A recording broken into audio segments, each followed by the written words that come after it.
Good morning. This is Kim Blaylock with SDG Bible Study. That's the Soli Deo Glory Bible Study coming to you on this Sunday morning, January 25th, 2026.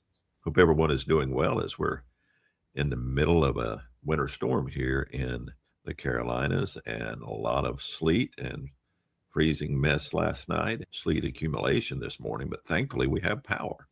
So we can come to you this morning reading God's Word as we continue reading from the daily plan as it happened, a daily walk through Scripture chronologically.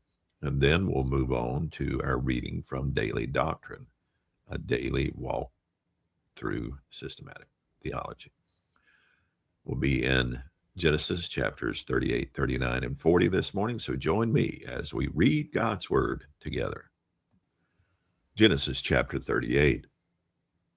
Now it happened at that time that Judah went down from his brothers and turned aside to a certain Adulamite, whose name was Hira. And Judah saw there a daughter of a certain Canaanite, whose name was Shua. And he took her and went in to her. So she conceived and bore a son, and he named him Then she conceived again and bore a son, and she named him Onan. And she bore still another son, and she named him Shelah. And it was at Chezib that she bore him. Then Judah took a wife for his firstborn, and her name was Tamar. But Judah's firstborn, was evil in the sight of Yahweh, so Yahweh put him to death. Then Judah said to Onan, Go in to your brother's wife and perform your duty as a brother-in-law to her, and raise up seed for your brother. And Onan knew that the seed would not be his, and it happened that when he went in to his brother's wife, he wasted it on the ground in order not to give seed to his brother. But what he did was displeasing in the sight of Yahweh, so he put him to death also. Then Judah said to his daughter-in-law Tamar, Live as a widow in your father's house until my son Shelah grows up. For he thought, I am afraid lest he also die like his brothers. So Tamar went and lived in her father's house. And after a considerable time, Shua's daughter, the wife of Judah, died. Then Judah was comforted, and he went up to his sheep shearers at Timnah, he and his friend Hira, the Adulamite. Then it was told to Tamar, Behold, your father-in-law is going up to Timnah to shear his sheep. So she removed her widow's garments from herself and covered herself with a veil and wrapped herself, and she sat at the entrance of Enom, which is on the road to Timnah, for she saw that Shelah had grown up, and she had not been given to him as a wife. Then Judah saw her, and he thought she was a harlot, for she had covered her face. So he turned aside to her by the road and said, Here now, let me come into you. For he did not know that she was his daughter-in-law. And she said, What will you give me that you may come in to me? He said, Therefore I will send you a young goat from the flock. She said, Moreover, will you give a pledge until you send it? Then he said, What pledge should I give you? And she said, Your signet and your cord and your staff that is in your hand. So he gave them to her and went in to her, and she conceived by him. Then she arose and went, and she removed her veil from herself and put on her widow's garments. Then Judah sent the young goat by his friend the Adulamite to take the pledge from the woman's hand, but he did not find her. So he asked the men of her place, saying, Where's the cult prostitute who was by the road at Enaim? But they said, There has been no cult prostitute here. So he returned to Judah and said, I did not find her. And furthermore, the men of the place said, There has been no cult prostitute here. Then Judah said, Let her keep them, lest we become a laughingstock. Behold, I sent this young goat, but you did not find her. Now it happened about 3 months later that it was told to Judah, saying, Your daughter-in-law Tamar has played the harlot, and behold, she is also with child by harlotry. Then Judah said, Bring her out and let her be burned. It was while she was being brought out that she sent to her father-in-law, saying, I am with child by the man to whom these things belong. And she said, Please recognize this and see whose signet ring and cords and staff are these. And Judah recognized them and said, She is more righteous than I, inasmuch as I did not give her to my son Shelah, and he did not know her again. Now it happened at that time she was giving birth that there were twins in her womb. And it happened while she was giving birth, one put out a hand, and the midwife took and tied a scarlet thread on his hand, saying, "This one came out first." And then it happened as he drew back his hand that, behold, his brother came out. So she said, "What a breach you have made for yourself." So he was named Perez. Afterward, his brother came out, who had the scarlet thread on his hand, and he was named Zerah. Genesis chapter 39. Now Joseph was brought down to Egypt, and Potiphar, an Egyptian official of Pharaoh, the captain of the bodyguard, bought him from the Ishmaelites who had brought him down there. And Yahweh was with Joseph, so he became a successful man, and he was in the house of his master, the Egyptian. Now his master saw that Yahweh was with him, and how Yahweh caused all that he did to succeed in his hand. So Joseph found favor in his sight and attended on him. And he appointed him overseer of his house, and all that he owned he gave in his hand. Now it happened that from the time he appointed him overseer in his house, and over all that he owned, Yahweh blessed the Egyptian's house on account of Joseph. Thus the blessing of Yahweh was upon all that he owned in the house and in the field. So he left everything he owned in Joseph's hand, and with him there he did not concern himself with anything except the food which he ate. Now Joseph was beautiful in form and beautiful in appearance, and it happened after these events that his master's wife set her eyes on Joseph and said, "Lie with me."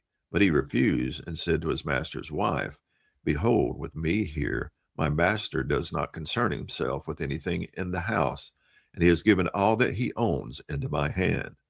There is no greater in this house than I, and he has withheld nothing from me except you, because you are his wife. How then could I do this great evil and sin against God?" So it happened that she spoke to Joseph day after day. He did not listen to her to lie beside her or be with her. Now it happened one day that he went into the house to do his work, and none of the men of the household was there inside. Then she seized him by his garment, saying, "Lie with me." And he left his garment in her hand and fled and went outside.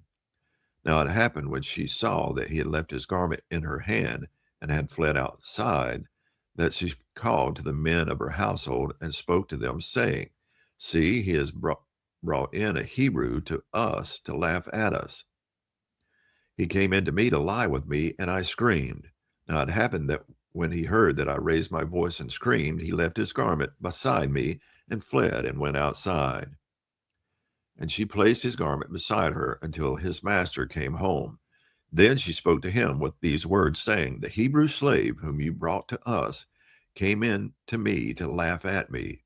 And as I raised my voice and screamed, he left his garment beside me and fled outside." Now it happened that when his master heard the words of his wife, which she spoke to him, saying, "This is what your slave did to me," his anger burned. So Joseph's master took him and put him into the jail, the place where the king's prisoners were confined, and he was there in the jail. But Yahweh was with Joseph and extended loving kindness to him and gave him favor in the sight of the chief jailer. So the chief jailer gave into the hand of Joseph all the prisoners who were in the jail, so that whatever was done there, he was the one who did it. The chief jailer did not supervise anything under Joseph's hand, because Yahweh was with him, and whatever he did, Yahweh made to succeed. Genesis chapter 40.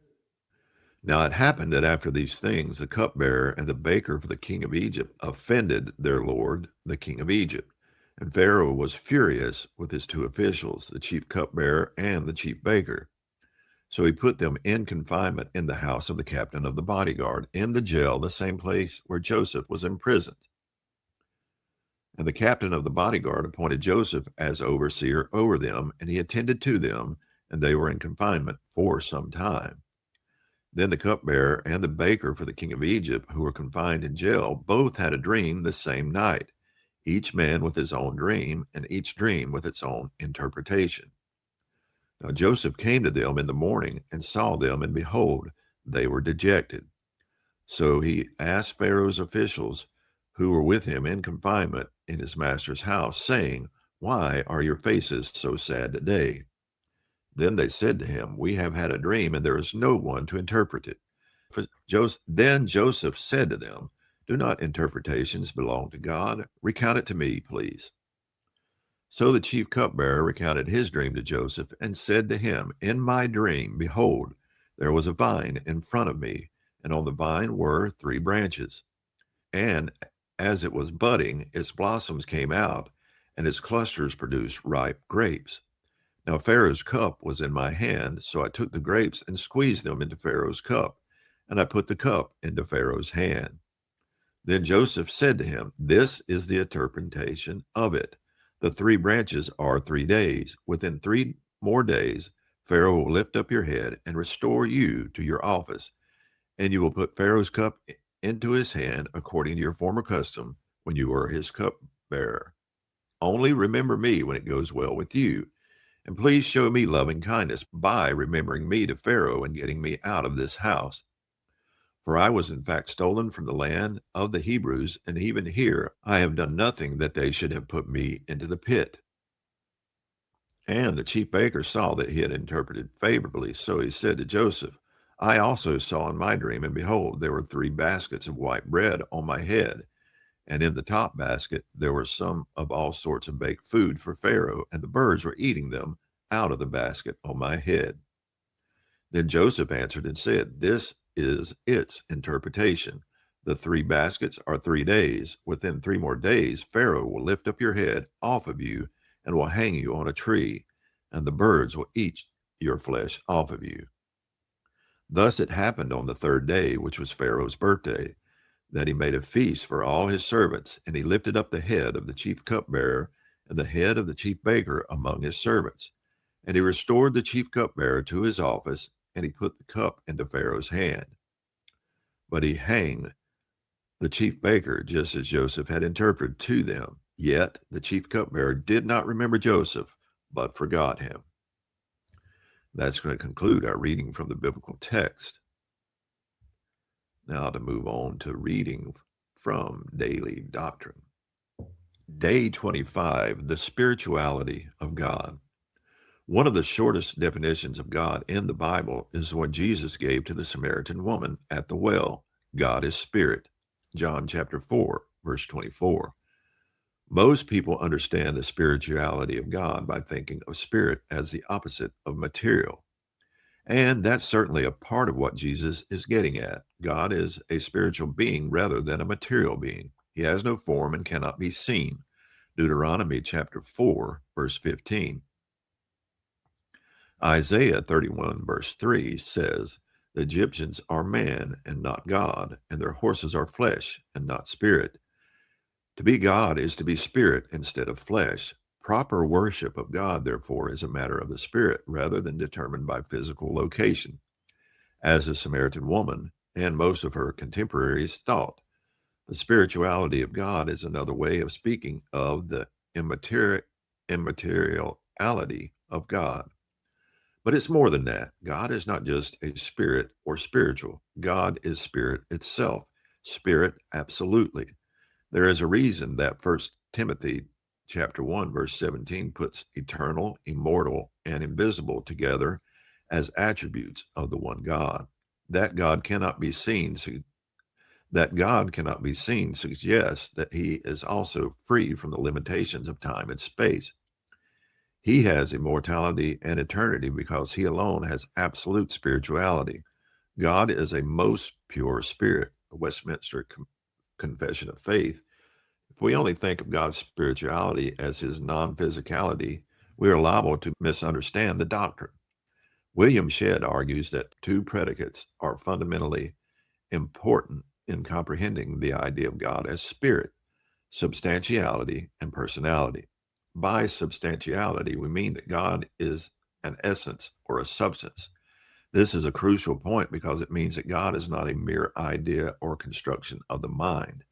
He cannot be reduced to a mere power or influence or energy.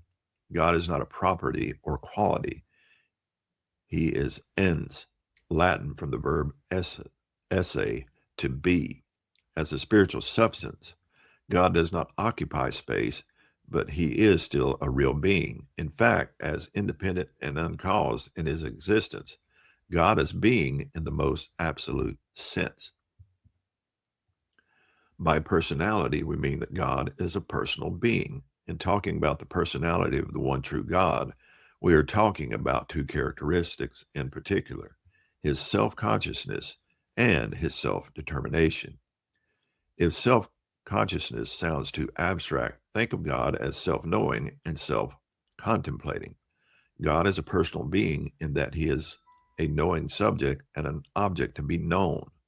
God is aware of himself and aware of others. He is not an impersonal force.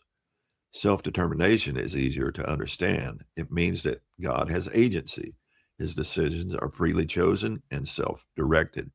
Finally, the word personality in this context should not be confused with persons in the Trinity, though the two concepts are related. God is one personal being who eternally exists as three distinct divine persons.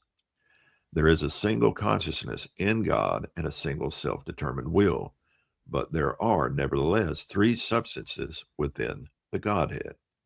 This allows the one God to be fully personal in himself and by himself by reason of the three persons. The divine essence is self-contemplative, self-cognitive, and self-communing. That's going to conclude our reading from the biblical text and from Daily Doctrine. Some fascinating things going on in Genesis this morning as we see the incident between Tamar and Judah.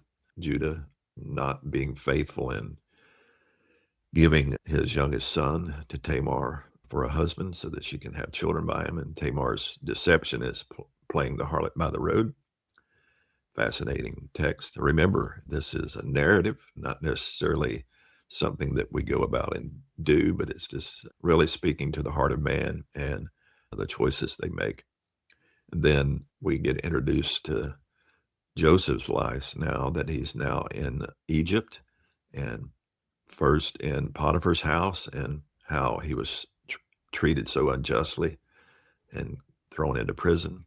But whatever Joseph is doing, God is blessing, God is honoring, and God is showing him favor regardless of his circumstances. That's something we have to be in mind of. God, sometimes hard times come and sometimes things are unfair and unjust, but God is still there. And then we spoke of the spirituality of God in Daily Doctrine. God is a personal being, even though he is spirit. He is not just some quality or an essence. He is God, true God, personal, and interacting with us personally. Hope you've enjoyed today's reading.